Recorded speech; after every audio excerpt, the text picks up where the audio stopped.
Muy buenos días a todos y a todas. Bienvenidos a este espacio universitario de reflexión cultural. Les damos la más cordial bienvenida a la Infoteca Universitaria Dr. Alfonso Pérez Romo de la Universidad Autónoma de Aguascalientes. En nombre de la Dirección General de Difusión y Vinculación y del Departamento de Difusión Cultural, les agradecemos ampliamente su presencia en esta 15ª y última charla del semestre que lleva como título Historia Constitucional de México. Recordarles la dinámica del ICON. Las preguntas, al ser un evento grabado, deben esperar a que se les pase el micrófono para que de esta manera su respuesta quede grabada en las cámaras que están grabando en este momento. Y de igual manera recordarles que si ya se registraron previamente, no es necesario anotar su nombre en las listas de registro que van a estar pasando. En este momento, hacer un aviso, también tenemos en venta algunos de los ejemplares y libros de nuestro ponente. Al final pueden ustedes acercarse aquí con nuestros compañeros de librería para quien guste pueda comprar uno de estos libros. En este momento cedo el uso del micrófono a la maestra Ingrid Pérez Tangasi, quien nos presentará al gran invitado del día de hoy. Bueno, buenos días a todas y a todos, sean nuevamente bienvenidos. El día de hoy me da muchísimo gusto presentar al doctor Fernando Serrano Migallón, quien nos acompañará esta mañana. Él es licenciado en Derecho, licenciado en Economía y doctor en Historia por la Universidad Nacional Autónoma de México. Es miembro de número de la Academia Mexicana de la Lengua y corresponsal de la Academia de Historia. De igual forma, ha obtenido diversos reconocimientos, entre los que destacan la Orden Nacional del Mérito en los grados de Caballero y de Comentador de la República Francesa, la Orden de Isabel la Católica del Gobierno de España y la Cruz de Honor de la Orden de San Raimundo de Peñafort, también de España, así como el Premio Nacional de Artes y Literatura del año 2021 en México, entre muchos otros. Sea usted bienvenido, doctor. Gracias por acompañarnos. Muchísimas gracias.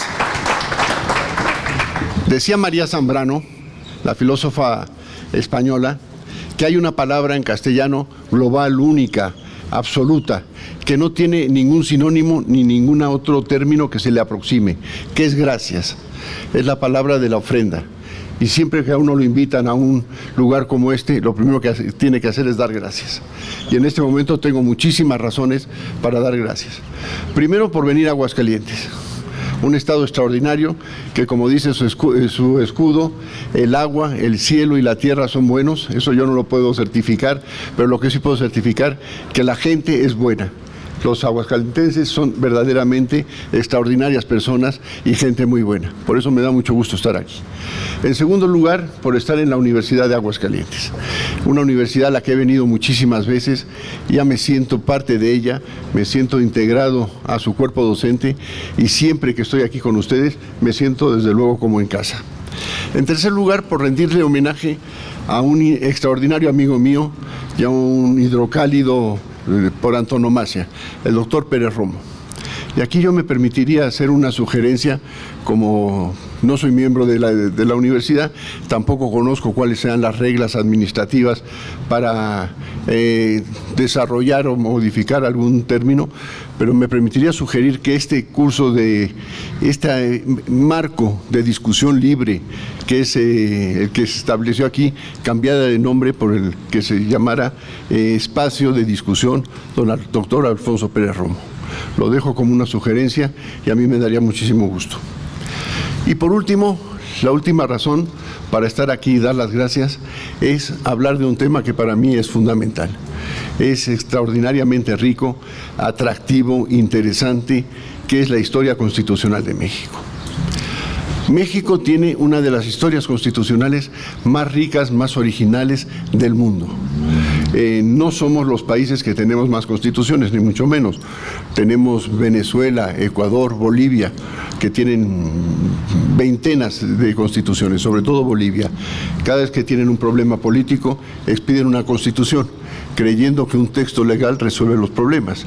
El derecho es el camino para resolver los problemas, pero el derecho en sí mismo no resuelve los problemas. Por el otro lado, tenemos constituciones o países que han tenido una sola constitución. Estados Unidos de América solo han tenido una desde que surgieron como Estado, y Argentina tiene una con una variedad. Los argentinos, cada vez que tienen un problema político, dejan en suspenso la Constitución, establecen una dictadura militar, y cuando sanean el ambiente político, pretenden sanear el ambiente político, se retiran y vuelven a establecer la Constitución.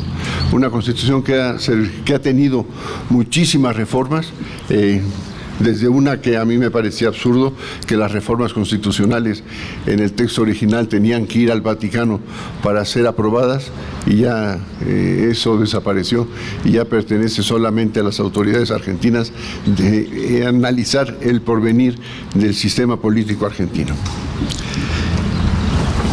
El derecho constitucional es la rama del derecho más importante que hay en un marco jurídico de un país. Sin embargo, es quizá la más joven de todas. Siempre ha habido, desde la historia de la humanidad, desde que el hombre empezó a relacionarse con sus semejantes, normas de conducta que han establecido cómo se debían de comportar unos con otros. Muchas veces de ellos, sobre todo en la época antigua, no las podíamos llamar normas jurídicas, sino normas de comportamiento, y que estaban mezcladas, estaban no diferenciadas. Las normas religiosas, las normas morales, las normas jurídicas y las normas de comportamiento social, todas estaban mezcladas y todas funcionaban de una manera quizá amorfa. Hay que llegar a Roma para que surja la primera rama del derecho, que es el derecho civil. Luego hay que esperar a la Edad Media para que surja el derecho penal, con el marqués de Beccaria, César Bonecasa, que establece la diferencia entre el derecho punitivo de la venganza, la ley del talión, al derecho verdaderamente penal de protección a los demás y de protección a los inocentes que viven en sociedad. Decía Alfonso X el Sabio que el derecho es el medio del que se valen los buenos para poder vivir con los malos. Y así llegamos a la Revolución Francesa, cuando es el gran cambio. Cuando la frase famosa de Luis XIV del Estado soy yo es cambiada por el pueblo francés, que dice no, el Estado somos nosotros. Y entonces surge el derecho constitucional con la Declaración de los Derechos del Hombre y del Ciudadano de 1789. Ahí surge el derecho constitucional, y aunque es una rama de 200 años, es el eje de todos los sistemas jurídicos. Ahora, en México, ¿cómo podemos clasificar la historia constitucional de México? En primer lugar, yo creo que podemos hablar de 4 grandes etapas. Tenemos 2 constituciones impuestas, luego tenemos unos textos preconstitucionales que no podemos considerar propiamente constitucionales, pero que sí señalaron la ruta que debía seguir el Estado mexicano. Luego tenemos las normas para la definición del Estado mexicano y, por último, la consolidación jurídica del Estado mexicano. En 1804, Napoleón Bonaparte, emperador de Francia, convence al imbécil de Carlos IV, rey de España, de que lo deje pasar por el territorio español para llegar a Portugal y atacar a Portugal. Carlos IV le da permiso, Napoleón entra con sus tropas a España, y cuando está en España dije, ya de aquí no me voy. Secuestra al rey, al heredero, se los lleva a Francia, los mete en un castillo en Bayona, ataca a Portugal y se queda con el territorio español y con el territorio portugués. Napoleón, con todos los defectos que puede tener, tenía muchísimas cualidades. Una visión política extraordinaria de cómo debía de organizar el imperio. Su finalidad de tener un imperio francés que primero llevara todos los principios de la Revolución Francesa a toda Europa, y segundo, que estableciera una serie de monarquías afines a él, que establecieran un gran imperio que dominara el centro del mundo, que era Europa en ese momento. Entonces, en Bayona, donde tiene al rey español y a su heredero, se reúne con ellos y los obliga al rey a abdicar en favor del hijo, al que iba a ser Fernando VII, a abdicar en favor de Napoleón, y Napoleón abdica en favor de su hermano José. Y para darle legitimidad a esa invasión en España, establece un estatuto provisional, el Estatuto Provisional de Bayona, que es una serie de reglas de cómo va a funcionar la monarquía española, con varias ventajas. Primero, ya no es una monarquía absoluta, es una monarquía constitucional limitada. Y segundo, la avala el Consejo de la Nobleza Española, una diputación de nobles que funcionaba como asesoría al rey, aunque no periódicamente ni permanentemente, sino solamente cuando el rey por alguna razón los llamaba. Entonces pide este estatuto provisional que tiene una ventaja extraordinaria. Es la primera vez que les demuestra a los españoles la ventaja de vivir en un régimen constitucional. Hasta entonces España nunca había tenido un régimen constitucional. Como defecto, bueno, es una constitución espuria, es una constitución que, bueno, fue positiva porque fue expedida por quien tenía las facultades para hacerlo, pero no era válida, ni era vigente, ni fue respetada. Se puso en todo el imperio y la Nueva España era parte del imperio. Es una constitución redactada en francés, pero traducida al español. Esto se expide en 1808. A los 4 años, la defensa de los españoles contra los franceses no es una defensa del Estado. El Estado desapareció, el rey y el príncipe estaban fuera, no había parlamento, los nobles estaban en Bayona acompañando al rey. Solo quedaban las diputaciones provinciales, unos grupos municipales que atendían a las razones elementales de los pequeños pueblos. Y ellos son los que convocan a un congreso constituyente en Cádiz. Primero, ¿por qué Cádiz? Toda España está dominada por los franceses y solamente Cádiz, que es una península en el sur, está unida al resto de la península ibérica por una línea de tierra que pueden defender los españoles, y los franceses no pueden entrar porque es solamente una carretera. El mar es inglés, todos los franceses no pueden atacar por mar. Y entonces ahí se reúnen los españoles y expiden la primera constitución española.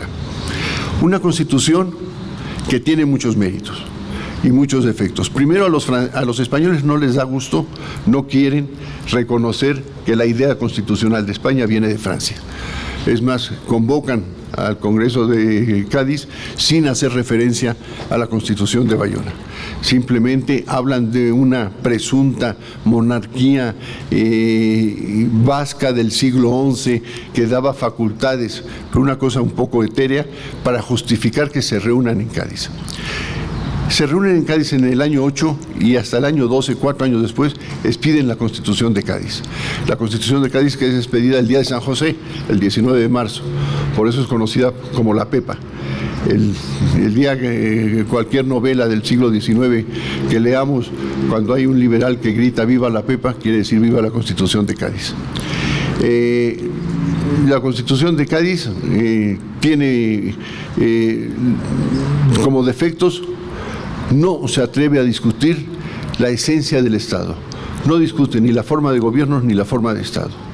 No discute si debe ser monarquía o República España. Eso se tendrá que esperar hasta 1870 para discutir y que llegue la Primera República. Y tampoco discute si debe ser federal o central. Es un problema que vienen arrastrando los españoles hasta hoy en día. Tenemos los problemas de catalanes y vascos porque no se atrevieron desde Cádiz a enfrentar el problema. No tiene una lista de garantías individuales ni de derechos del hombre, pero sí les da por primera vez a los españoles esa noción de una ventaja constitucional de vivir jurídicamente dentro de un régimen constitucional. Como otras ventajas, separa la Iglesia del Estado, termina con la Inquisición, abole la esclavitud de forma falsa, porque termina la esclavitud en la metrópoli, pero no en las colonias. Sigue habiendo esclavos, sobre todo en Puerto Rico, y en Cuba y en Filipinas. Los ricos hacendados del tabaco y de la caña de azúcar no permitieron que se terminara con la esclavitud. Habrá que esperar hasta la Primera República Española en 1873 para que termine el esclavismo en las colonias. ¿Qué pasa entre tanto en las colonias? Surge el Estatuto Provisional de Bayona y el 16 de septiembre de 1810 Miguel Hidalgo da el grito de independencia en Dolores Hidalgo en la madrugada del 16 de septiembre. Miguel Hidalgo empieza el movimiento armado con los presos de Dolores Hidalgo, de ahí llega a Totonilco, y estas 400 personas que lo acompañan al principio en Atotonilco ya llegan a ser un par de miles, y un mes después llega a Guadalajara ya con 40,000 personas. Entonces ya es un ejército verdaderamente establecido. Y el primer acto jurídico de las fuerzas insurgentes es un bando que expide Hidalgo el 8 de octubre de 1810, en el que abole la esclavitud por segunda vez en toda América. La primera fue Haití, y en América continental por primera vez México, y segundo termina con las alcabalas, una serie de impuestos locales que se ponían entre provincias para el comercio interior. Este es el inicio de una idea jurídica del futuro Estado mexicano. Son estos los textos preconstitucionales que empiezan con Hidalgo y terminarán con el abrazo de Acatempan y los tratados de Córdoba 10 años después. Empieza en América la lucha, en toda América. Esto es un hecho curioso, que la lucha por la independencia de todos los países de América se da prácticamente en todos los países al mismo tiempo, excepto Brasil, que tiene una idea distinta, un devenir distinto en su historia. Todos los demás se reúnen y dan los gritos de independencia de una forma u otra a lo largo de todos esos 20 o 30 primeros años del siglo XIX. Después ya empieza la lucha por la independencia. Para mí, cada uno de nosotros tenemos el derecho a tener héroes a los que queramos profundamente, y otros que son considerados héroes a los que no podamos querer o les encontremos muchísimos defectos. Al mismo tiempo puede haber gente que en la historia oficial sea mal calificada y que para nosotros tengan muchos valores. Uno de los héroes de la independencia que para mí es más querido y es menos conocido es López Rayón. Con una inteligencia preclara, el único jurista de todos los independientes, de todos los que encabezan el movimiento de independencia, la mayoría sacerdotes, pero el único jurista él, y con una idea clarísima de lo que debe ser el Estado mexicano. Él es el que despide, primero a los 2 años, conmemora el grito de independencia de Hidalgo. Él es el secretario particular de Hidalgo. Entra en relación con Morelos cuando Hidalgo declara o hace que Morelos sea el jefe del movimiento en el sur del país. Y lanza un texto maravilloso que son los principios constitucionales. Es lo que él piensa que debe ser el Estado mexicano cuando se constituya en Estado mexicano. Los celos de Morelos a López Rayón son evidentes. Tan es así que ante ese documento de López Rayón, Morelos expide los sentimientos de la nación. Unos sentimientos de la nación que es un documento más elaborado, mejor pensado, quizá más filosófico, pero que quizá no se hubiera pensado si López Rayón no hubiera mandado los principios constitucionales. Se desarrolla el movimiento con las altas y bajas, y en Apatzingán Morelos comete un acierto jurídico por un error político al convocar al Congreso. El Congreso se reúne y le quita todo el poder a Morelos. Le reconoce todos los títulos, sigue siendo generalísimo, sigue siendo siervo de la nación, se le siguen dando todo el tratamiento de alteza, todo lo que se quiera, pero le quitan todo el poder efectivo sobre las fuerzas insurgentes. Y el movimiento se divide. Entra en una debacle. Aquí hay rumores de si hubo acusaciones, delaciones internas o no. El hecho es que, excepto Guerrero, que se esconde en la sierra del estado que hoy lleva su nombre, y López Rayón, que es el único de todos que no es, porque Guerrero posteriormente será apresado, juzgado y fusilado, el único que no es ejecutado es López Rayón, y muere en el año 25, ya con la independencia, con un decreto del Congreso que lo declara héroe de la patria a nivel de martirio, una frase así, y muere en su casa tranquilo en el estado de Guanajuato. El movimiento insurgente llega en una baja por la división interna. Bien se expide la Constitución de Apatzingán. La Constitución de Apatzingán limita el poder militar y no logra cuajar como tal. Se establece en la Suprema Corte de Justicia, se establecen una serie de organismos, pero entra en una baja notable.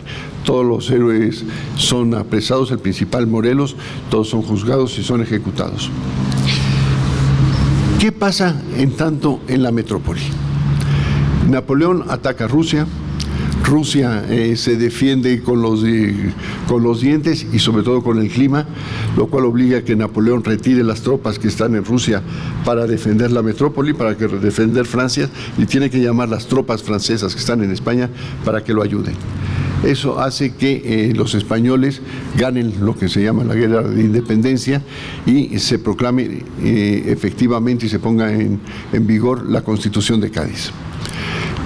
Fernando VII, que logra hacer lo que parece imposible, ser peor rey que su padre, primero jura la Constitución. A los 4 años se arrepiente y deroga la Constitución y persigue a los liberales. Los liberales dan un golpe de Estado, lo obligan a volver a jurar la Constitución y él pronuncia aquellas conocidas frases de marchemos todos juntos y yo el primero por la vía constitucional, y a los 2 años termina el periodo liberal ejecutando al general Riego, ahorcándolo en la Plaza de la Cebada en Madrid y fusilando al general Torrijos en Málaga. Mientras tanto, mientras eso pasa en la metrópoli, en las colonias y particularmente en México, se dan cuenta que es el momento en que la metrópoli está en una crisis política total y que hay que hacer algo para aprovechar esa circunstancia. Y un hombre muy inteligente, muy hábil, que es Agustín de Iturbide, ve la oportunidad de capitalizar el desorden metropolitano para ganar su finalidad en la Nueva España. Antes les hablé de mi héroe López Rayón y ahora les quiero hablar de mi antihéroe Agustín de Iturbide. Yo creo que es un hombre que le hizo muchísimo daño a México y ya veremos cuáles las razones. Iturbide busca a Guerrero en la sierra del estado de Guerrero, llega a un acuerdo con él, un acuerdo muy simple: vamos a unir fuerzas para lograr la independencia. Ningún acuerdo más, solamente lograr la independencia y luego veremos qué tipo de independencia y cómo la llevaremos a cabo. Una de lo que había hecho la Constitución de Cádiz es abolir los virreinatos. Entonces ya no, el jefe máximo político de un virreinato ya no era el virrey, sino era el capitán general. Y entonces manda Fernando VII a un ilustre militar liberal, a Juan de Donojú, que llega a México no como virrey, sino como capitán general. Juan de Donojú es un personaje muy singular. Es un liberal que vive en Londres, donde conoce a Mina, donde conoce a Riego, masón, que tiene una idea muy clara de lo que tiene que ser, de la necesidad ya que las colonias se independicen y ver de la mejor manera. Llega a México, es recibido en Veracruz y toma el camino hacia la Ciudad de México, y antes de llegar saliendo de Veracruz, en Córdoba, es detenido, es obligado a pactar con Juan de Donojú y se llegan a los tratados de Córdoba. Los tratados de Córdoba es un acuerdo entre las autoridades españolas encabezadas por él y Agustín Iturbide encabezando la voluntad insurgente para independizar el país con una serie de condiciones. Que se cree un imperio, que el emperador o el rey sea Fernando VII o alguien de la Casa Real y las características que debe tener. Juan de Donojú, que tiene una idea muy clara de cómo los ingleses crearon el Commonwealth, esa asociación de repúblicas o de países que mantienen como cabeza al rey de Inglaterra, pero que les dan autonomía y que tienen una serie de pactos de comercio que les ha dado fortaleza al imperio inglés. Después de los tratados de Córdoba que establecen estos lineamientos, el 27 de septiembre del año 21, de 1821, se firma el Acta de Independencia del Imperio Mexicano. La nación mexicana que por más de 300 siglos, de 300 años ha carecido de voz propia, etc. Y Iturbide proclama la independencia de México. Juan O'Donoghue no puede firmar el acta porque ya está enfermo y muere, no se sabe bien, pero parece ser que de viruela, en la miseria más absoluta. Su entierro tiene que ser pagado por la Güera Rodríguez porque la viuda no tiene dinero para pagarlo. Los españoles lo consideran un traidor por haber firmado el Acta de Independencia y los mexicanos lo consideran un español que venía a dominar a la nación mexicana. Entonces muere odiado por unos y por otros en la miseria más absoluta y ese es uno de esos personajes históricos que a pesar de haber cumplido extraordinariamente bien con su misión es rechazado por todos. Iturbide toma el camino para entrar a la Ciudad de México y aquí empieza la gran gama de sus frivolidades. Él entra a la Ciudad de México por lo que antes era la calle de Plateros, que hoy es la calle de Morelos, y en lugar de seguir por Morelos da vuelta a la derecha, donde está el Palacio de Bellas Artes, y toma la siguiente calle, la que era la calle de las Cadenas, donde vivía la Güera Rodríguez, que era su amante, para pasar debajo del balcón y que la Güera Rodríguez le aventara un clavel. Así llega a Palacio Nacional, se hace cargo, establece la regencia, como establecía el Acta de Independencia, una regencia que gobernara mientras se establecía quién iba a ser el monarca, y él se retira. Él manipula al ejército que entró con él, al ejército trigarante, y lo proclaman emperador, en contra de lo que se había firmado tanto en el Acta de Independencia como en los tratados de Córdoba. Y aquí entra quizá la peor etapa de Iturbide. Después de ese genio y de esa habilidad política para lograr la independencia, él, sin darse cuenta de lo que tenía en las manos, del imperio que acababa de tomar y de lo que necesitaba de cuidado y de atención, se dedica a las frivolidades más absolutas. Convoca a la Junta de Regencia, luego convoca a un Congreso instituyente para que estableciera un reglamento provisional del primer imperio.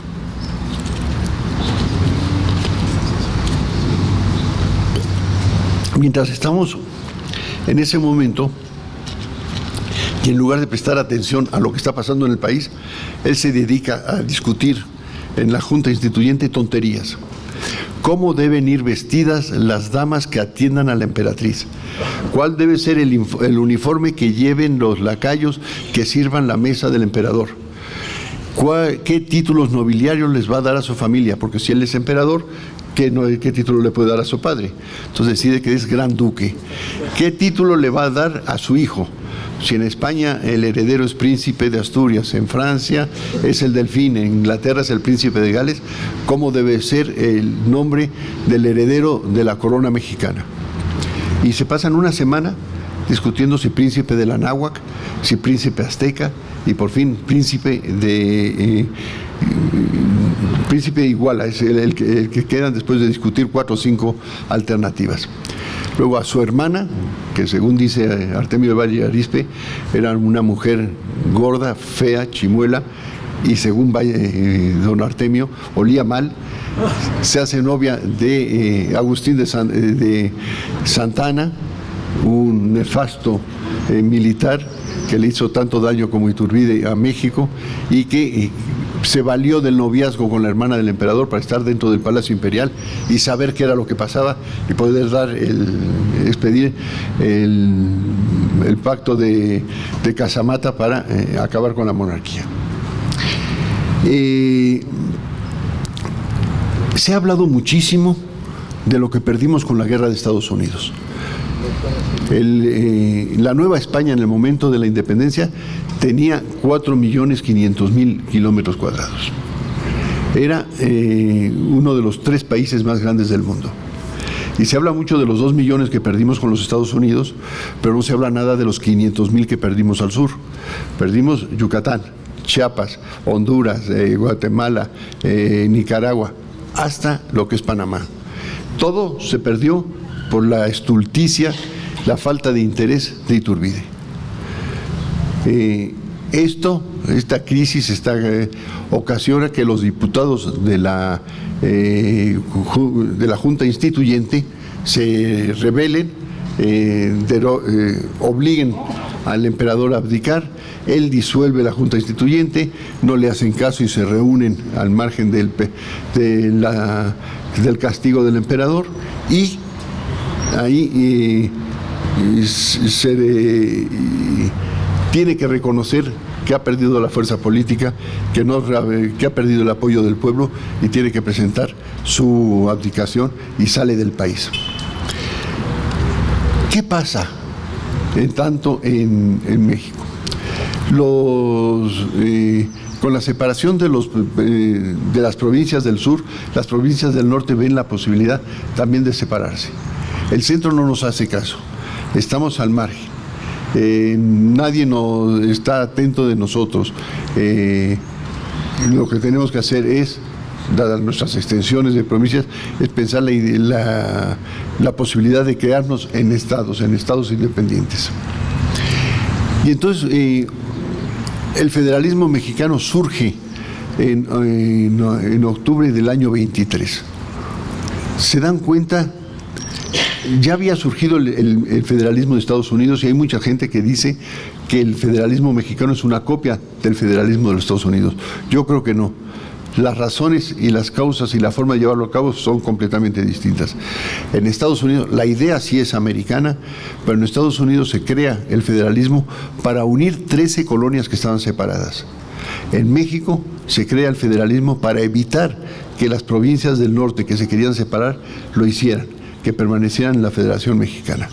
Entonces las razones son distintas, y también yo creo que la evolución del federalismo es distinto, en tanto que en Estados Unidos el federalismo ha ido en disminución. Yo creo que hoy en día los estados federados tienen mucha menos atribuciones de las que tenían cuando se creó la Federación Norteamericana.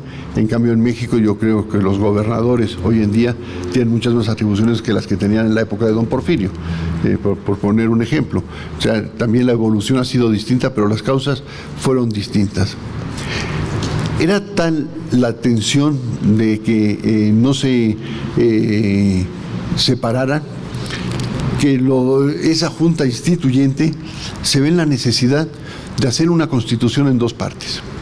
El 8 de enero de 1824 se expide un acta constitutiva de la Federación Mexicana. O sea, México se declara en una federación y da los lineamientos en cómo va a ser la Federación Mexicana.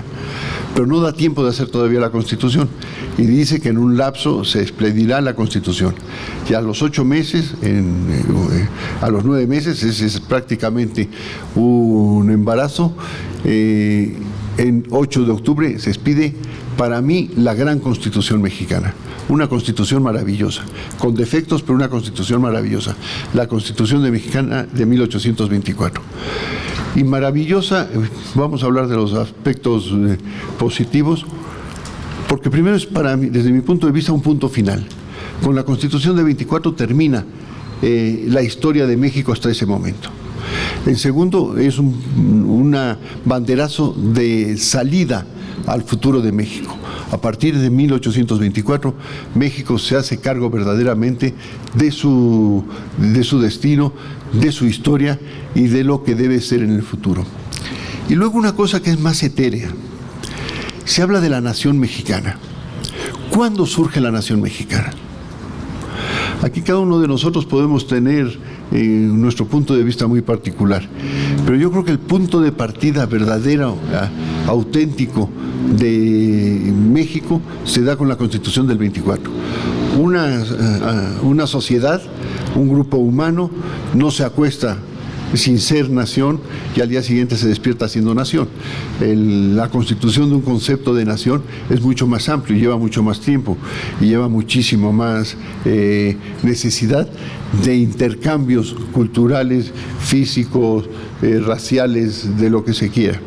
Y yo creo que la Constitución del 24 es lo que da inicio a la creación de la nación mexicana. Si planteamos aquí dónde empieza la nación mexicana, cada uno de nosotros tendremos un punto de vista y todos pueden ser igual de respetables.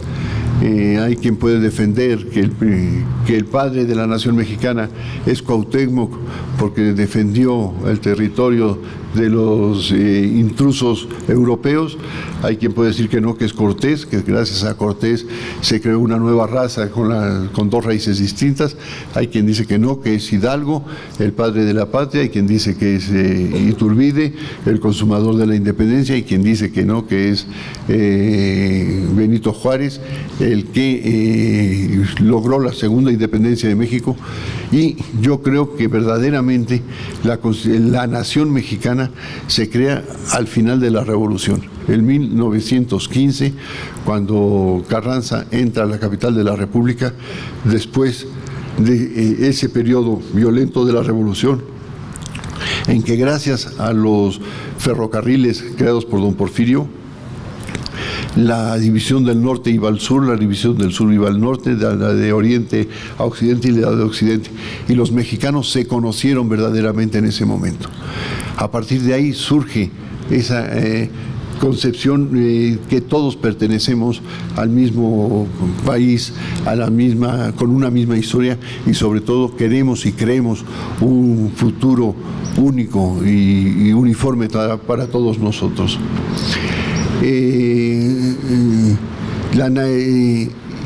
Si no hubiera sido por la Constitución del 24, yo creo que esto hubiera tardado muchísimo más.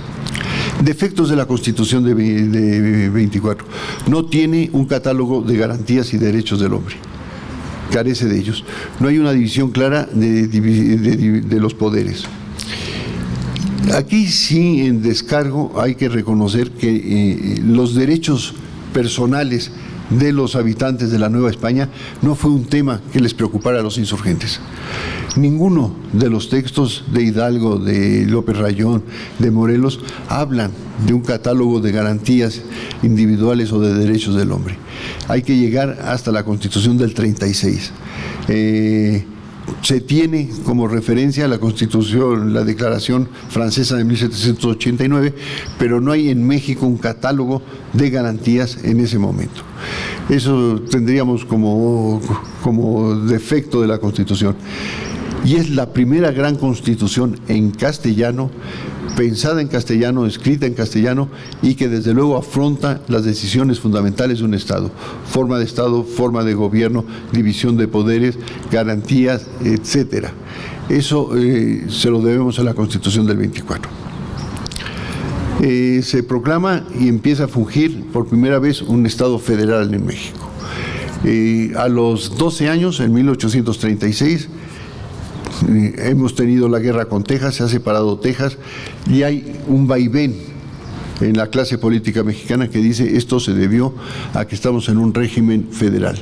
Vamos a volver a un régimen central y vamos a evitar esto. Entonces sale la Constitución del 36 que ya sí tiene un catálogo de garantías individuales y también ya tiene, volvemos a un régimen central. Como había habido hasta la Constitución de 24, permanentemente en la historia de México. Tenemos la guerra con Estados Unidos, perdemos la mitad del territorio nacional. Y en México, después de los tratados de Guadalupe Hidalgo, se piensa, eso nos pasó por estar en un régimen central. Hay que volver al régimen federal. Entonces la Constitución del 47 se convierte, vuelve a establecer el régimen federal con dos variantes. Primero, establece el juicio de amparo. El juicio de amparo que había surgido en la Constitución de Yucatán se establece ya a nivel federal. Juicio de amparo que tiene como características propias de México, y a diferencia de todos los sistemas de protección europeos, que las resoluciones de protección no son para todos, sino solo para los que piden la protección. Así se evita, o se pretendía evitar, las peleas entre el Poder Ejecutivo, el Legislativo y el Judicial. Porque si solo yo lo pedía, solo me protegían a mí y no tenía un afecto para todos los que lo pedían. Y segundo, se pretende tener un sistema mucho más ágil, que tampoco resulta. Luego llegaremos 4 años después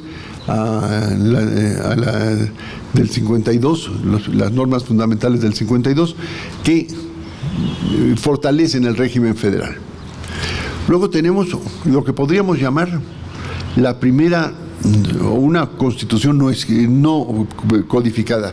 Constituciones codificadas son las que están en un solo texto, y las no codificadas son cuando son leyes sueltas. Y tenemos las leyes de reforma. Las leyes de reforma que establecen la separación de la Iglesia del Estado. Pero esta explicación a mí me suena muy pobre, porque parece que la separación de la Iglesia y del Estado es una resolución administrativa para separar algo que antes estaba unido y que deja de estarlo. Si separamos la Secretaría de Agricultura y Recursos Hidráulicos en dos, pues eso es una separación. O si Checoslovaquia se convierte en la República Checa y en la República Eslovaca, eso sí es una separación. En cambio, las leyes de reforma recuperan para el Estado todas las actividades de los ciudadanos mexicanos que estaban en manos de la Iglesia. El matrimonio ya no es un sacramento, es un contrato civil. El acta de nacimiento ya no existía, era la fe de bautismo. El acta de defunción solo la daba la Iglesia y era la que permitía o no que fuera uno enterrado en sagrado o no enterrado en sagrado. El que vivía evidentemente en pecado o era suicida no podía ser enterrado en un cementerio, sino a la entrada de los cementerios había una parcela en la que todos los que estaban ya en el infierno podían descansar ahí permanentemente. Las asociaciones benéficas pasan de ser de la Iglesia al Estado. La desamortización de bienes pasa a estar en manos de la Iglesia, a que todos esos bienes pasen al Estado. Esto crea un fortalecimiento del Estado y sobre todo una independencia de acción de los ciudadanos frente a una concepción religiosa. El que quiera al mismo tiempo que la decisión de pertenecer al Estado, tener una relación religiosa con su religión, con la que sea, es muy libre de hacerlo. Pero el Estado reconoce solamente lo que hace el Estado. Esto ocasiona las guerras de reforma. Las guerras de reforma que se divide entre quienes están a favor de las leyes de reforma y quienes están en contra. Y ocasiona que tengamos dos regímenes paralelos, un régimen liberal encabezado por Benito Juárez y un régimen conservador encabezado por Miramón. Miramón es otro de esos personajes en la historia de México en el que, sin que yo coincida ideológicamente con él, es un hombre admirable por el valor que tiene, por su inteligencia, por su preparación, por su lealtad al emperador. Es un hombre verdaderamente admirable. Yo creo que sus principios eran equivocados, no creo que hubiera que llamar a un hombre extranjero para gobernar México. Bueno, y en ese momento se expide la Constitución del 57. La Constitución del 57 es la segunda gran constitución mexicana. Es legislada en la Ciudad de México, en Palacio Nacional, y tiene varias características. Primero, un catálogo de garantías individuales amplísimo. Segundo, solo es una Cámara, la Cámara de Diputados, no hay Senado de la República. Luego fortalece mucho el legislativo sobre el ejecutivo y no hay vicepresidencia de la República. La parte conservadora buscan un príncipe extranjero que pueda venir a México, y las coyunturas internacionales también se prestan a que esto suceda. Por un lado, los Estados Unidos están en guerra, la guerra civil, lo que hace que le quiten atención al problema mexicano. Segundo, en la corte austriaca, el emperador Francisco José lleva una relación pésima con su hermano Maximiliano. Maximiliano es un hombre frívolo, poco interesado en las relaciones del Estado, pero al mismo tiempo muy envidioso de su posición, de la posición destacada de su hermano, a diferencia de su posición de segundón. Sobre todo las relaciones con su cuñada, con Isabel, la famosa Sisi, son malísimas.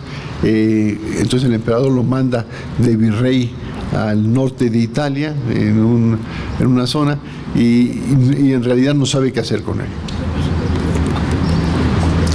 En Francia se ha proclamado el Segundo Imperio. Napoleón III ha tomado el poder con muchísima fuerza, y va a ver a Francisco José y le dice: los Estados Unidos están creciendo de manera acelerada, se van a convertir en la hegemonía mundial y los tenemos que parar. Europa tiene que tener una base en América, y yo creo que es el momento oportuno para intervenir en México. Yo, como francés, no puedo proponer un francés, pero propongo a tu hermano Maximiliano, a ti te quito un problema y establecemos una base europea en México. Francisco José están de acuerdo, hablan con el Papa, que también está de acuerdo, y se hace Maximiliano, para venir, pide que le hagan una especie de sondeo de la población mexicana, que quienes la hacen dicen que abrumadoramente el pueblo mexicano está deseando que venga a reinar.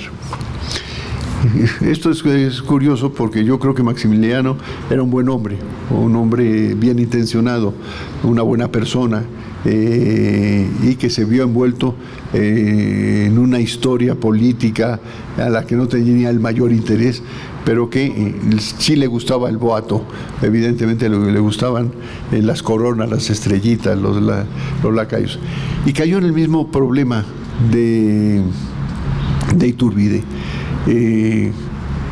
Se crea, pide el Estatuto Provisional del Segundo Imperio, que también sus discusiones en la discusión son las mismas. ¿Qué títulos va a dar? ¿Cómo se va a otorgar la Orden Mexicana de Guadalupe? Su relación con su mujer es malísima. Él, entre la frivolidad y la India bonita de Cuernavaca, pasa la mitad del tiempo. La mujer ya da señales de problemas mentales serios. La manda 6 meses a Yucatán, que tiene que ir por carretera a Veracruz, allí tomar el barco, desembarcar en Mérida y regresar. Y se regresa 6 meses después, con una relación matrimonial pésima. Y aquí surge otro problema. Maximiliano, de joven, le había interesado mucho la biología y el medio ambiente. Había hecho un viaje a Brasil, en el que había estado 3 o 6 meses analizando la flora y la fauna, y le habían contagiado una enfermedad venérea que lo había hecho estéril. Entonces, uno de sus problemas era cómo va a preservar la dinastía.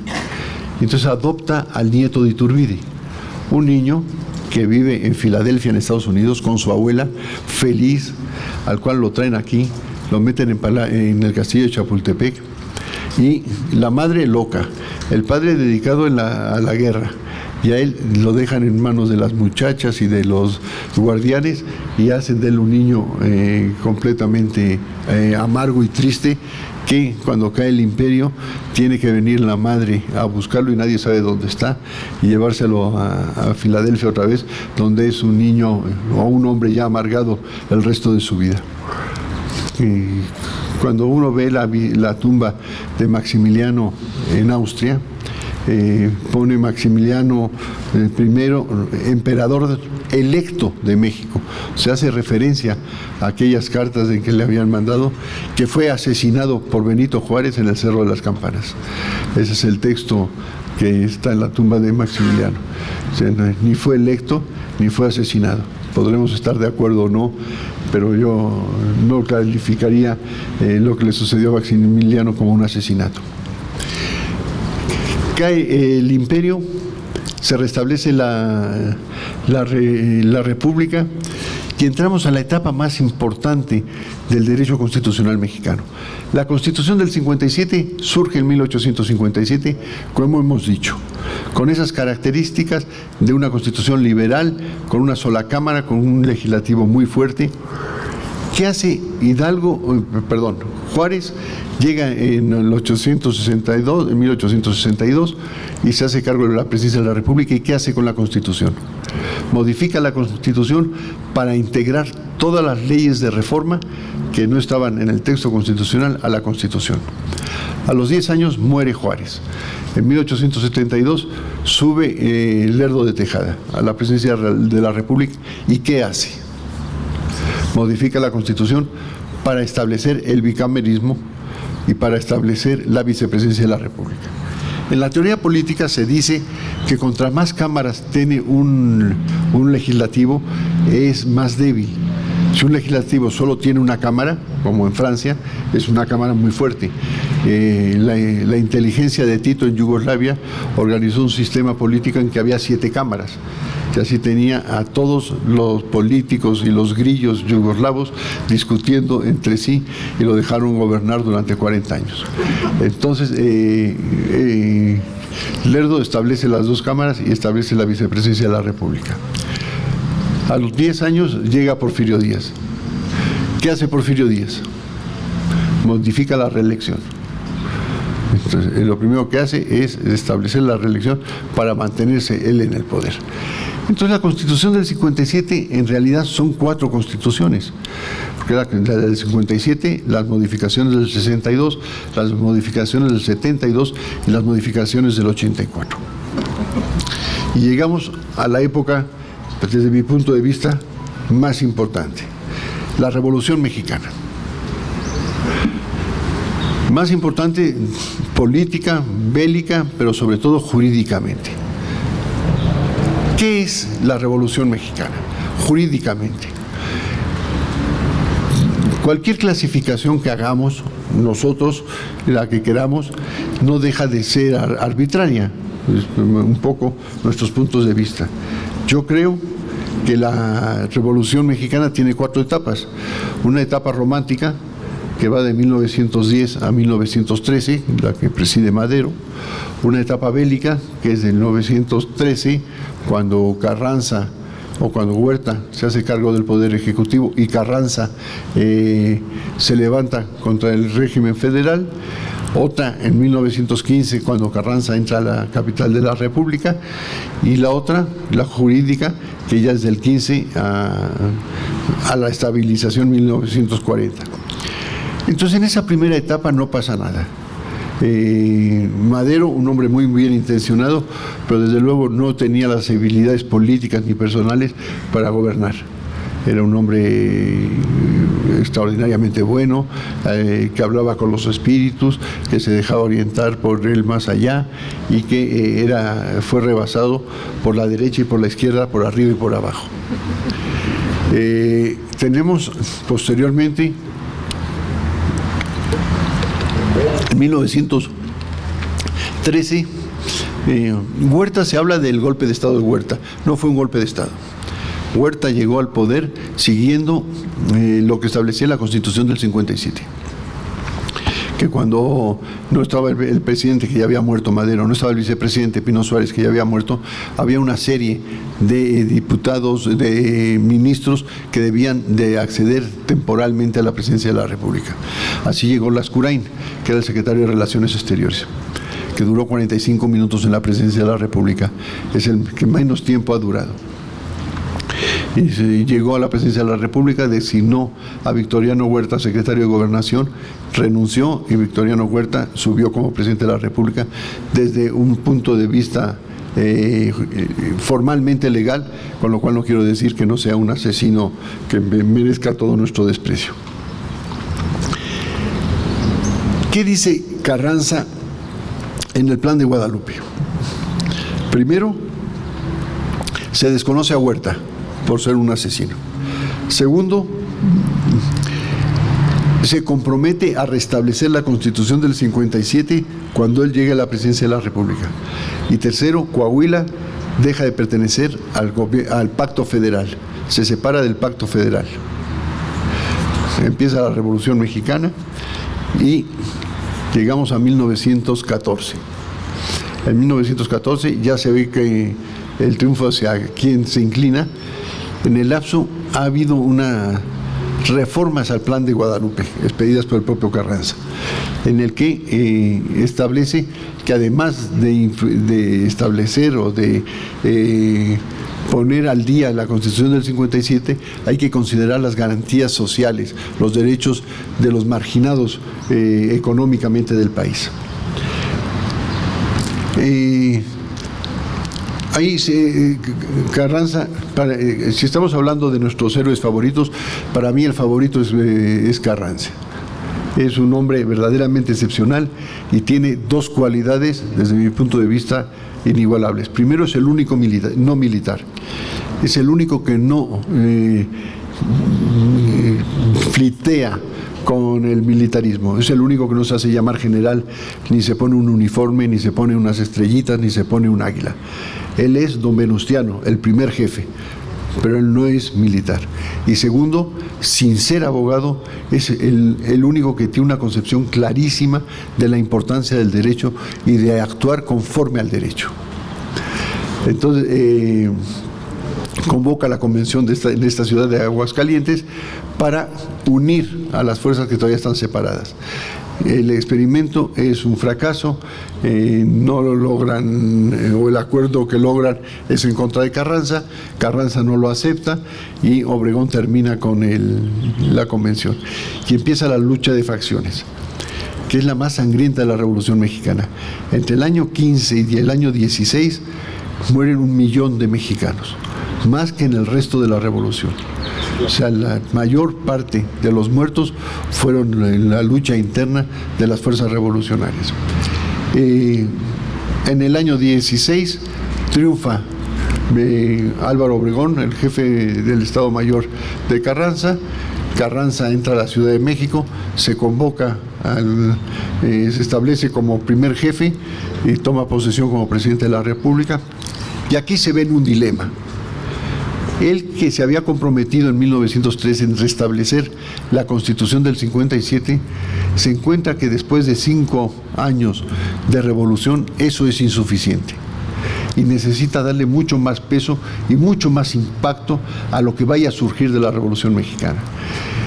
Entonces, que piensa en una nueva Constitución.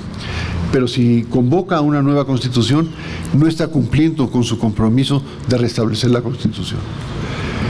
Carranza, entre las muchísimas ventajas y cualidades que tuvo, se reunió con los mejores abogados del mundo en aquel momento. Isidro Fabela en materia internacional, José Natividad Macías y Luis Cabrera en política internacional.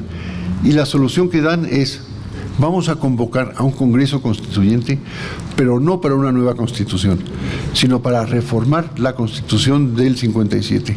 Lo que no hace falta, porque la Constitución del 57 tiene un sistema para ser reformada por sí misma. Pero a pesar de eso, convocan. Se aprueba la Constitución, convoca a un Congreso Constituyente, convoca a la reunión del Congreso Constituyente. Aquí empezamos con los problemas.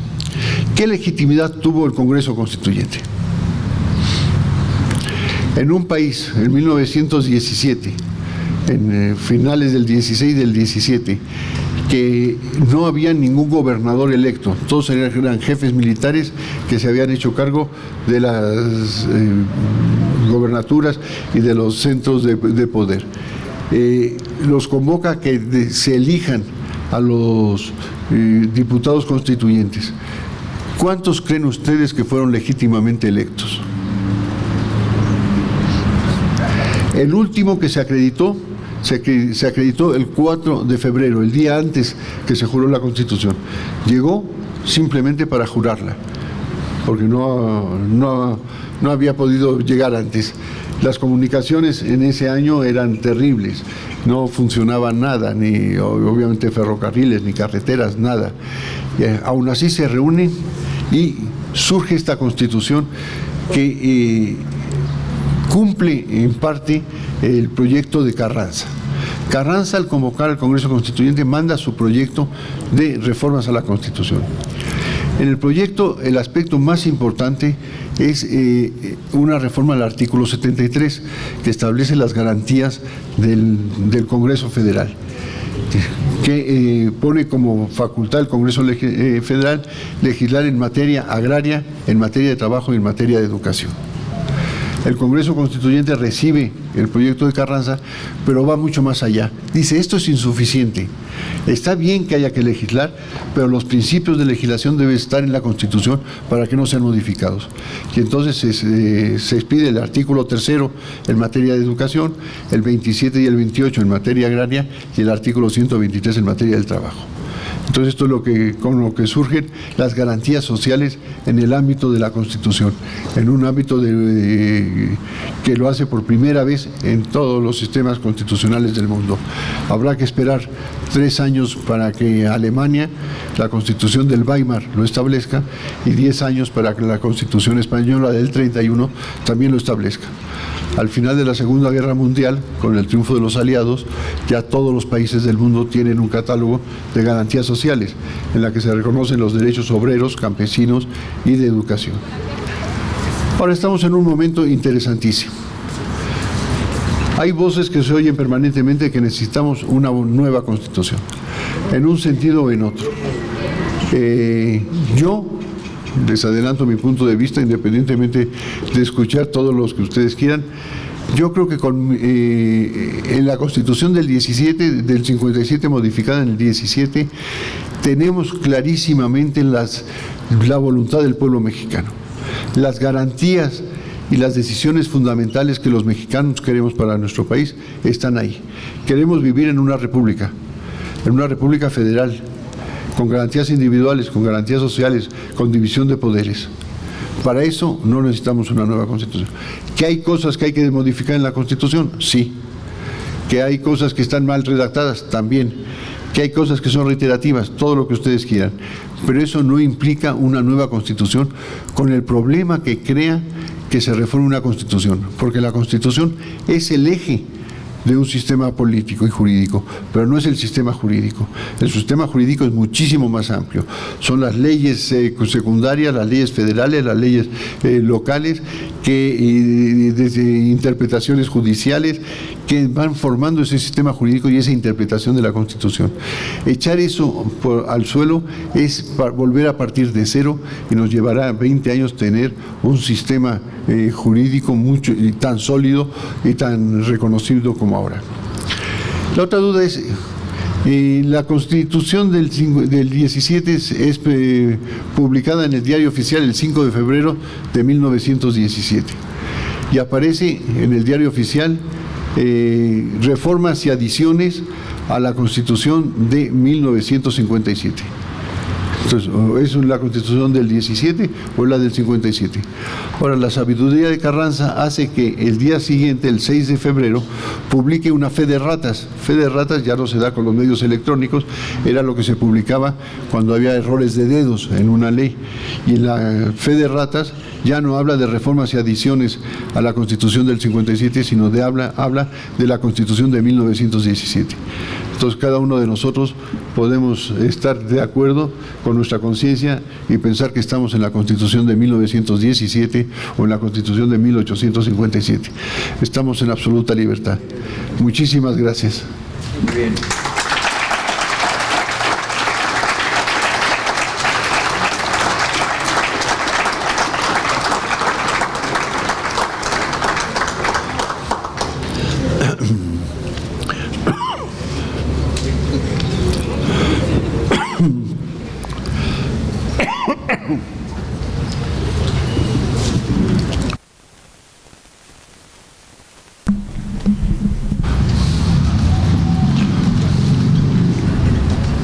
Gracias, doctor. En política y en derecho, ¿cuál de los tres poderes tiene más facultades? ¿Quién tiene más autoridad? Y si en realidad los tres poderes hay un equilibrio, hay contrapesos en cuanto a las facultades, en cuanto a la autoridad, ¿existe? Yo creo que son tres poderes que están al mismo nivel, pero tienen características distintas. Hay dos poderes que son políticos y son electos por el pueblo y por características políticas, son presentados por partidos políticos, que es el poder legislativo y el poder ejecutivo. El presidente de la República pertenece a un partido político y se presenta con un programa político. Y lo mismo pasa con los diputados y con los senadores. El poder judicial no. El poder judicial no es un poder político, es un poder jurídico. Y sus decisiones no deben responder a gustos, aficiones o inclinaciones políticas, sino tienen que responder exclusivamente a lo que dice el texto de la ley. Por eso a mí, cuando hay manifestaciones en la Suprema Corte, frente a la Suprema Corte de Justicia reclamando algo, me parece absurdo. Lo que hay que reclamarles es que apliquen la ley, nada más. Gracias.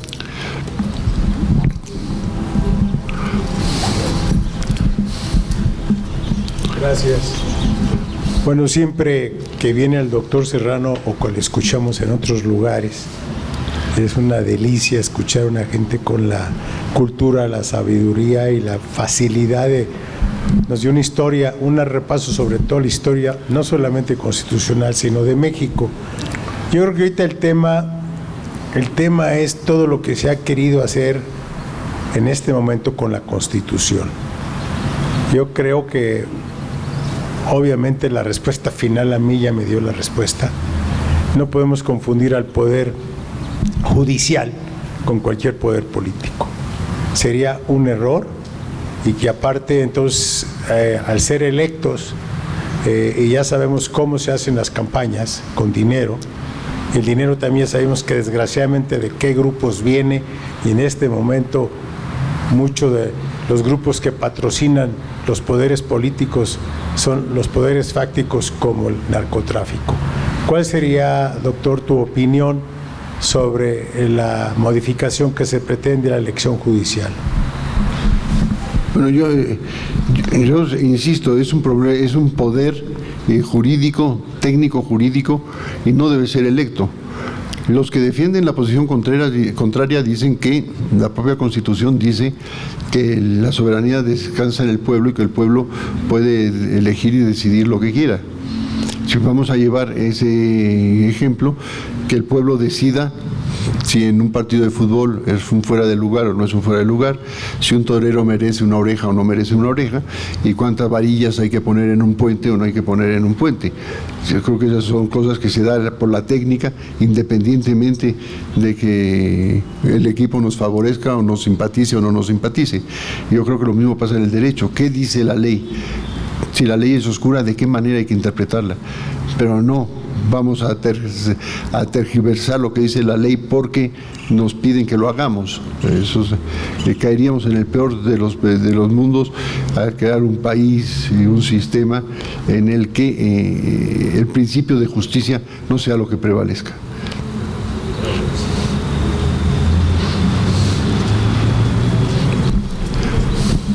Buenas tardes, doctor. Desde luego, siempre es un gusto para nosotros tenerlo aquí en Aguascalientes. Su presencia, su dimensión académica siempre nos ha hecho sentir muy honrados como amigos suyos y además para Aguascalientes usted ha aportado muchos aspectos académicos en su función, en su desarrollo académica y también administrativa. De modo que eres muy bienvenido, como siempre, querido amigo Fernando.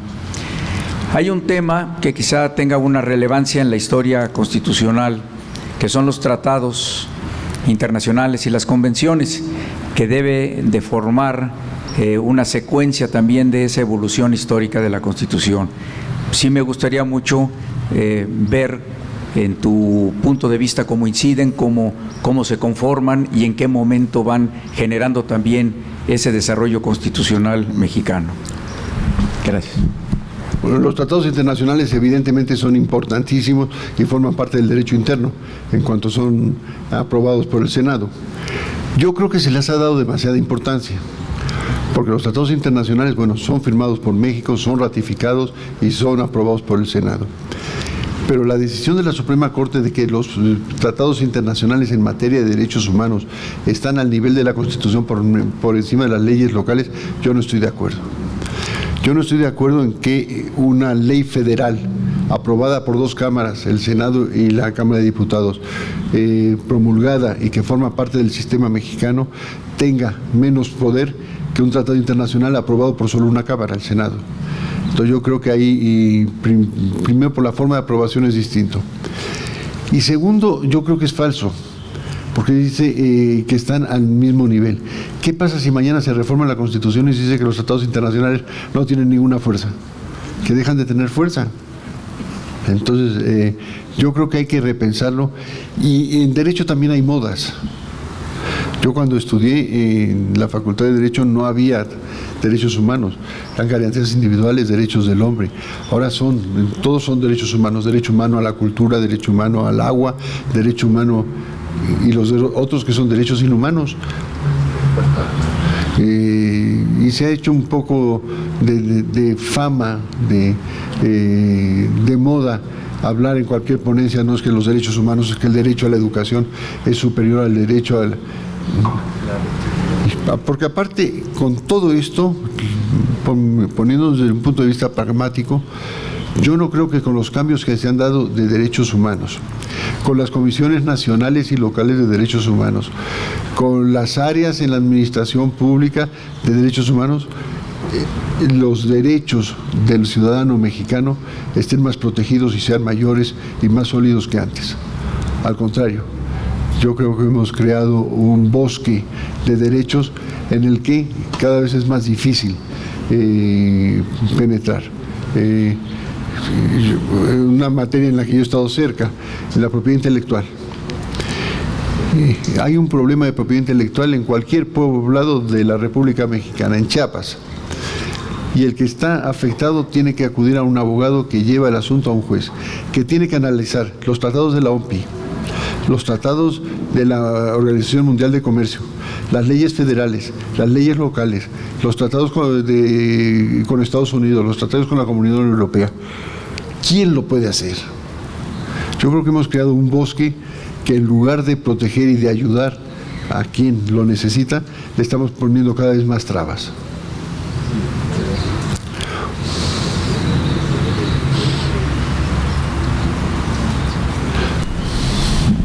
Doctor, muy buenas tardes. Muchas felicidades por esta brillantísima exposición. Estamos viviendo épocas difíciles, convulsionadas por el sistema de la toma de decisiones en el partido del gobierno, que aunque ya muchos no compartimos, pero están sucediendo así. Entonces, ahorita yo me pregunto qué elementos tendríamos para poder defender nuestra Constitución, para poder defender nuestros ideales y para poder defender la forma de vida en que hemos escogido y en la que hemos vivido durante los últimos 100 años o 50 años. ¿Qué elementos considera usted que podríamos aplicar, jurídicamente hablando, para defender la posición que estamos teniendo ante la embestida que se ve inminente de fuerzas también políticas muy importantes? Ojalá me pudiera responder. Bueno, usted me está pidiendo un poco que adivine yo el futuro. Yo sí veo que estamos sobre todo en áreas muy peligrosas. Por ejemplo, yo que me dedico a las clases en la universidad, yo creo que hay una animadversión contra las universidades muy clara. No sé si aquí lo noten también en Aguascalientes, pero en la UNAM, desde luego. Y yo creo que hay, primero, un axioma muy pequeño y muy simple, y que quizá no resuelve el problema general, pero yo creo que sí, a la larga, es lo que nos ayuda a todos. Primero, cumplir con nuestro deber, hacer lo que tenemos que hacer donde nos toque. Si damos clase, ir a dar clases; si tomamos clase, atender al profesor y estudiar; si tenemos que hacer ladrillos, y si tenemos que pintar, pintar. Hacer lo que nos toque de la mejor manera posible. Y segundo, el respeto al derecho. Esta idea de que como nadie respeta el derecho no tenemos por qué hacerlo, es lo peor que nos puede pasar. En cuanto un pueblo se da cuenta que el derecho no tiene por qué existir, caemos en la anarquía. Gracias.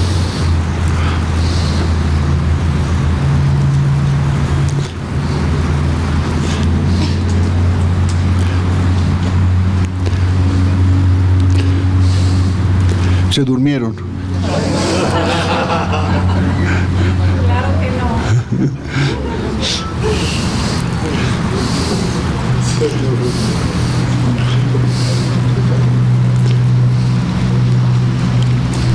Bueno, quisiéramos invitar a los alumnos, antes que nada, a ver si alguno de ellos se anima a preguntarle algo al doctor Serrano. Sobre todo, bueno, porque aquí están sus profesores presentes, entonces si alguno de ustedes pudiera preguntar algo, si no para cerrar. Buenas tardes, profesor. Se me puso chinita la piel cuando le dijeron todos sus logros y reconocimientos, la verdad. Mucho gusto conocerlo. Esa ventaja es de ser viejo. Ya está un poco alejado del tema, pero noté que cuando mencionó la Revolución Mexicana no mencionó a Zapata, y quería saber más o menos qué opina de sus ideales y de lo que buscaba con su lucha. Es que hay dos cosas distintas. Una cosa es una persona que nos simpatice. A mí me simpatiza muchísimo Zapata, no así Villa, pero Zapata sí. Pero yo no creo que Zapata hubiera sido capaz de reencauzar el Estado mexicano como lo hizo Carranza.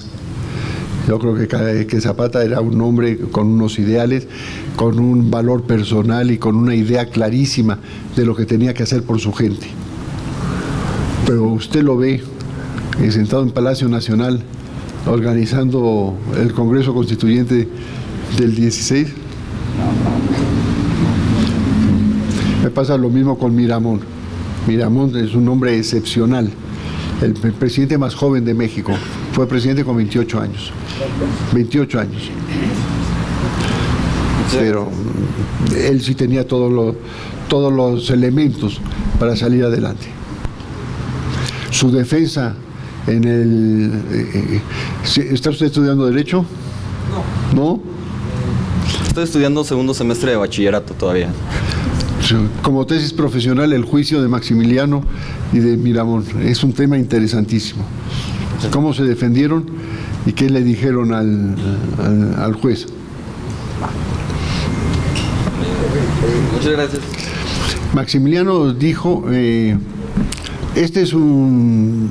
no es legítimo este jurado, porque si a mí no me consideran emperador, soy un mexicano más, entonces me tienen que juzgar como un rebelde al sistema. Si me consideran como emperador, mi figura es intocable.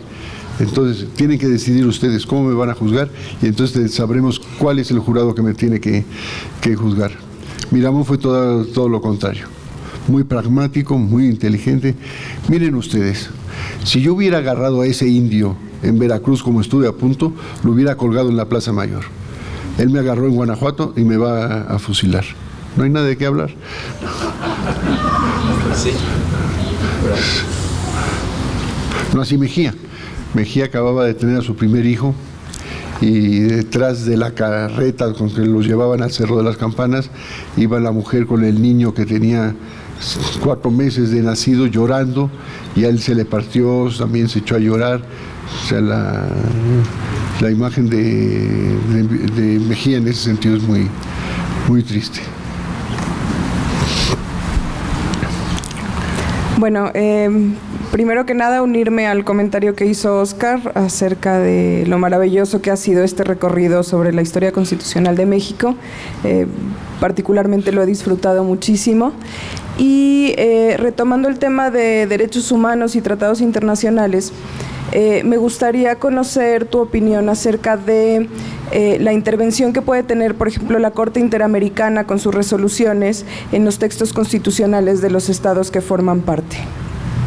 No, bueno, México tardó mucho en aceptar la jurisdicción de la Constitución, pero ya la aceptó, ya estamos obligados a hacerlo. Si no lo hacemos, caemos en una responsabilidad internacional que hay que solventarla económica o políticamente. Pero ya formamos parte de ellos. Más ahora se está discutiendo la designación del nuevo juez y hay una candidata mexicana.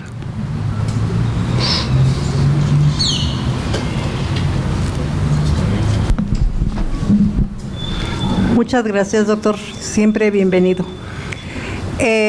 Ahorita que hablaba del emperador Maximiliano, cuando llega ese grupo de conservadores a ofrecer la corona de México a su castillo de Miramar, porque no había aquí candidatos. Yo siempre tuve la inquietud de saber más de Maximiliano.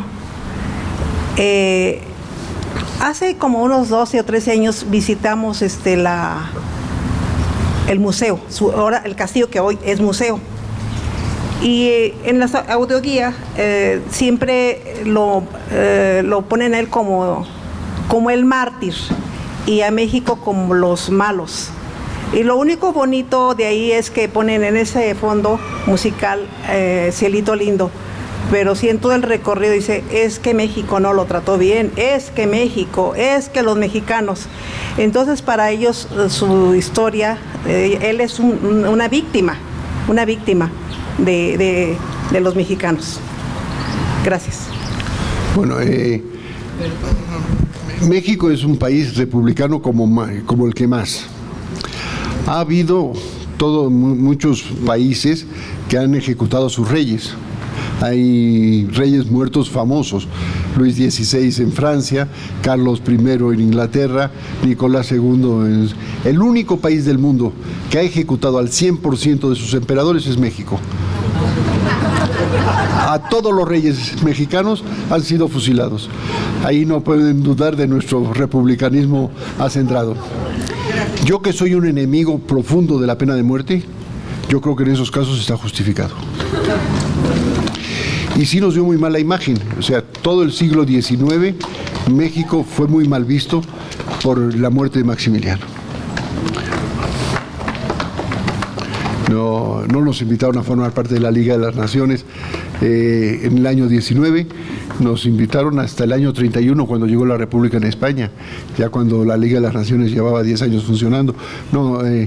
Sí nos dio muy mala imagen, pero a pesar de eso, yo creo que Juárez hizo bien. Yo no sé, los historiadores de verdad dicen que en historia el quizás no existe. Si se le hubiera dejado con vida a Maximiliano, si 10 años después no hubiéramos tenido otro intento. ¿Otro qué? Intento. Y y Juárez en eso fue de una habilidad. Él se quedó con el cadáver de Maximiliano en una capilla, en la capilla de la Concepción, que estaba donde ahora está la Cámara de Senadores, la antigua Cámara de Senadores en Xicoténcatl, y no se los mandó a Austria hasta que el emperador le mandó una carta que decía: señor Benito Juárez, presidente de México. Entonces, si ya se dirigía a él como presidente de México, era un reconocimiento de facto, y ya se lo mandó. Y solamente lo vio una vez a Maximiliano, cuando estaba ahí el cadáver en la capilla, en los sótanos. Salió de Palacio Nacional, no había luz eléctrica, obviamente, con hachones, se lo alumbraron, le dio la vuelta al cadáver, dijo: caray, yo pensé que era más alto.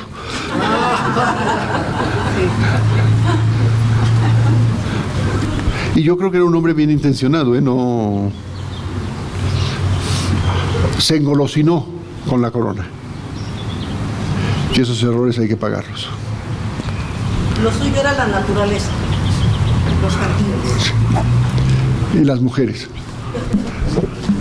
Yo por lo que he leído, él en Austria estaba perdido, o sea, no tenía nada que hacer. Nada.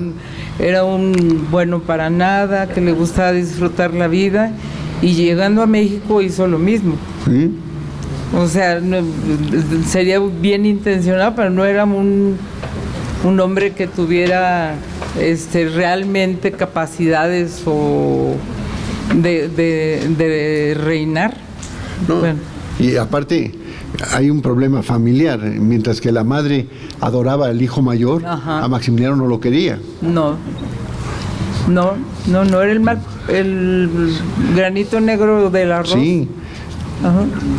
Y Carlota, un matrimonio de compromiso, tampoco fue un matrimonio feliz, no. Pero con todo eso que es verdad, no tenemos por qué cargar los mexicanos. Pues no, claro. Que la mamá no lo quisiera él. Que fueran al psicoanalista los dos.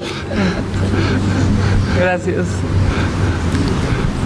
Seamos esclavos de la ley para poder ser libres.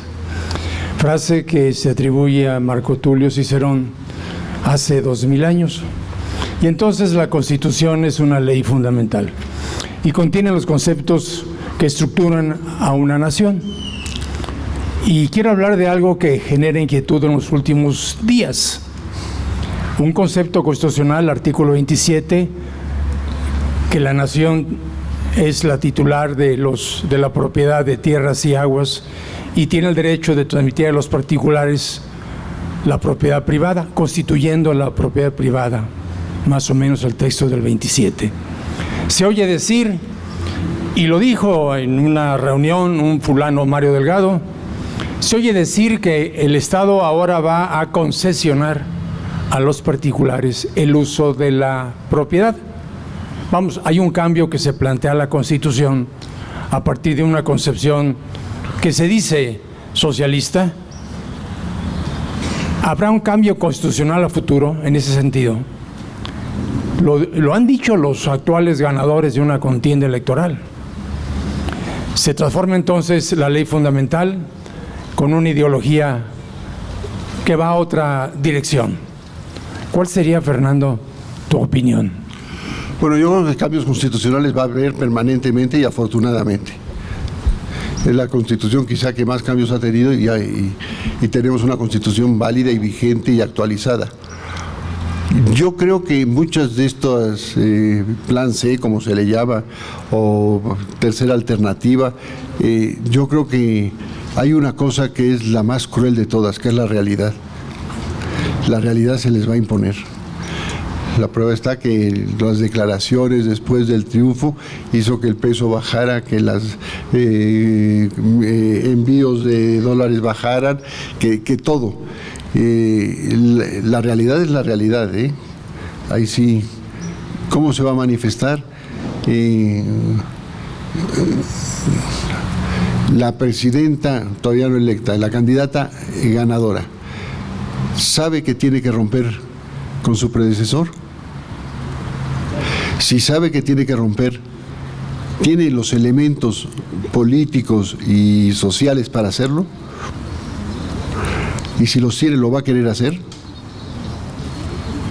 Pues yo no estaría tan seguro. El ejemplo más claro, por lo que significó, fue el general Cárdenas, que si volvemos a hablar de mis favoritos, yo creo que en México ha habido dos presidentes extraordinarios. Uno es Benito Juárez y otro es Lázaro Cárdenas, con todas las limitaciones. Lázaro Cárdenas llegó a cuarto de primaria, es un nivel máximo de estudios, pero habiendo hecho la revolución de punta a punta, adquirió una sensibilidad social, una inteligencia extraordinaria. Ignacio García Telles, que era un abogado mucho más joven que el general Cárdenas, de Guanajuato, se recibió y cuando ya tenía el título de abogado por la Universidad de Guanajuato le puso una carta a Cárdenas, que era el secretario de la Defensa, para decirle: general, me urgiría, o tengo muchas ganas de platicar con usted, ojalá y me pueda dar una cita. Se vieron en un jardín abajo de un árbol, los dos solos, no había nadie más. Digo, mi general, lo he seguido, es usted un hombre muy inteligente, es un patriota, yo estoy seguro que usted va a ser presidente de la República y yo quiero trabajar con usted. Nada más que sí le quiero decir un consejo desde ahora. Lo primero que tiene que usted hacer es romper con el general Calles. Se puso de pie el general Cárdenas y le dijo: licenciado, he tenido mucho gusto en conocerlo. Se despidió de él y ahí terminó la entrevista. Se fue García Telles a Guanajuato y dije: metí la pata. Cometí un error político terrible. Esto ya me marginó. Abrió su despacho de abogado, puso Ignacio García Telles abogado, se dedicó a divorciar gente, porque no tenía otra cosa que hacer. Y el día que destapan al general Cárdenas, recibe un telegrama del licenciado Ignacio García Telles: el general Cárdenas, recientemente designado candidato a la presidencia de la República, lo acaba de designar su secretario particular. O sea, Cárdenas, desde antes de ser candidato a la presidencia de la República, sabía lo que tenía que hacer con Calles. Le llevó 2 años o 2 años y medio, pero hizo todo para llevarlo. Desaforó al 40% de los diputados, a 16 gobernadores, al 20% de los senadores, uno por uno.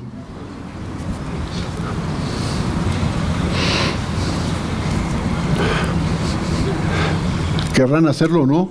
Ahí sí yo no sé. Ver al futuro.